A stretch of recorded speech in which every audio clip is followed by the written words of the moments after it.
Hello and welcome to another Zach Connors video, and this time we're going to be painting the Canoptek Spyder.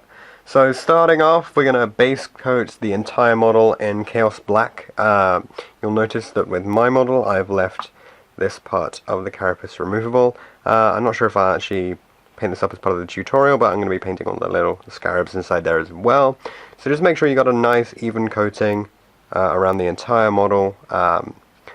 And in this tutorial we're actually going to be doing the base work as well. So let's get on with the next bit.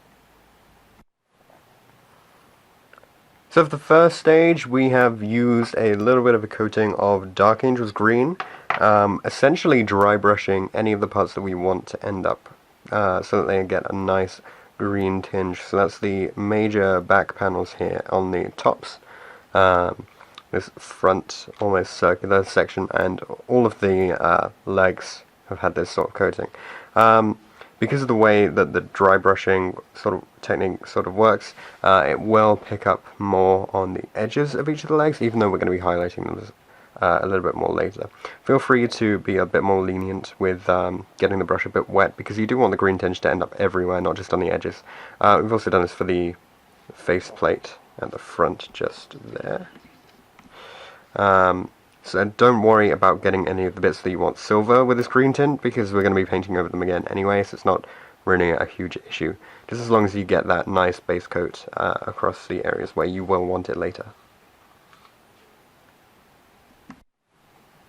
So next we've been putting in some work using Snot Green, basically doing a very similar thing to the first part that we did on the back, with a little bit of focus on the rings and glyphs, as well as the edges as opposed to the middle, and then used it to just paint on any of the orb sections that we have, including the eyes and the little orbs up here, and that acts as the darkest tone that these orbs will take, and we'll just bring up that color with lighter tones as we go on. Done the same thing with the gems, so that's just drying the initial Snot Green coat on there. And feel free to apply this sort of dry brushing technique to the mandibles as well. So we now have even more green on this Canoptek Spyder, this time adding in some Goblin Green. Used a much thinner brush for this section, just sort of edged key sections, so some of the lines on the backpack? On the back section here, and then you can see it comes up a lot better on the circle.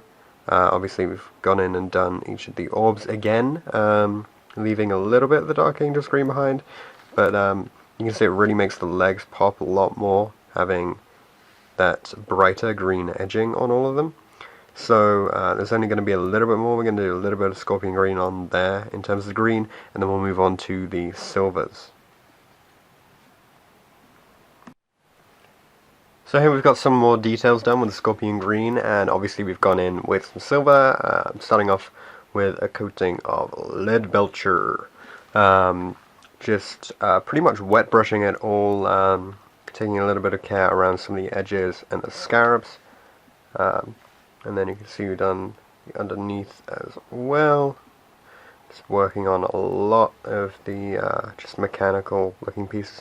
I've got in and actually gone over the green with some silver to get this sort of greenish tinge to the silver for the mandibles, which I think looks pretty nice. A lot of the pops I've just pipes I've gone in and just done a wet brush of silver on as well, and they're all going to be washed next with some Nuln oil, just to get some darker tones in there, and then we'll probably re-highlight with Lead Belcher and some brighter shades. So the wash has now been applied to the model, which allows for much better depth of the metallic areas. I didn't put it on any of the green areas, just the silver ones, and since then they've been re-highlighted with the Lead Belcher, and then I used Iron Breaker to get more of a sheen to them, to give that sort of that fake highlighting look, which still ends up actually looking nice. So you can see the inside there. I've also done a little bit of work using gold on the sort of semi-glyphs on all of the legs, and these little rings with the orbs inside of them. And so I'm just going to do a few more details, and then I think the model's basically going to be done and we can go on to the base. So starting off the base work, we've given it a coat of Astro Granite for the bottom, which obviously you have to allow quite a bit of time to dry because it's one of these textured coats. And I'll try to build up a few lumps of rock in certain areas and just leave a sort of semi-gravelly texture to the rest of the base. And I've then gone over with a semi-dry brush of graveyard earth. So we're going to be working with some darker brown tones now. I'll be using the old scorched brown in addition to highlighting a shade of bleached bone. But you could highlight with greys if you want, something like Eshin Grey as well, just to bring up the grey tones in the base as well. But we do want to leave a little bit of space because we're going to be applying some static grass to this too. So here we have it with the main model done, now just working a little bit on the base. Yeah, you can see that back of the shell still a little bit still loose. So basically what I have done is started off with that Astro Granite, and then we put some of the Graveyard Earth, Scorched Brown, and then Bleach Bone dry brush right over the top. There's also, sorry, I did a Null Oil wash after applying the Scorched Brown to add a little bit of depth to all the stones. It's still drying a little bit at the bottom, some of the stones, but you can dry brush over most of it while that's still going on. So the only other thing I'm going to do is just add a little bit of grass to this model, and then I'll show you how it looks. So here we have the finished spider in a unit of swarming scarabs just surrounding it. Obviously you can see we've added the grass to it. That was just basically glued straight on. You just apply a layer of glue, sprinkle some grass over it, and make sure you don't spill it everywhere.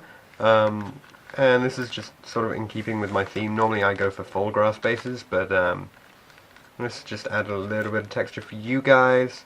So you can see the inside. If we take the top off, you can see the tiny scarabs in there. Of course these scarabs are teeny compared to these ones. So obviously they're not fully grown yet. If they do grow, which it would appear they do.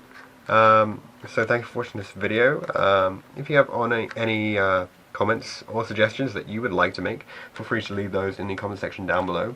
You may have noticed this leg moving around during the video.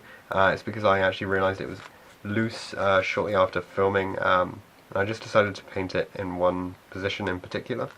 So most of the video should be sort of down here. But it won't be. It probably did move around a little bit, meaning there's a tiny bit of grey on there. Here's just a look at the spider, sorry. The awkward thing about this is it has the round ball jointed stand, which means that you have to glue it in a particular position because the ball joint is not actually supportive of the weight. It doesn't slot in. So you're going to have to fix the position, and then after you glue it on, you can only detach the bottom part of the base. You can't, so you'll have this little spike sticking out of it. That's the only issue I have with the model. I mean, apart from that, it's really nice looking. Some people will prefer the older model.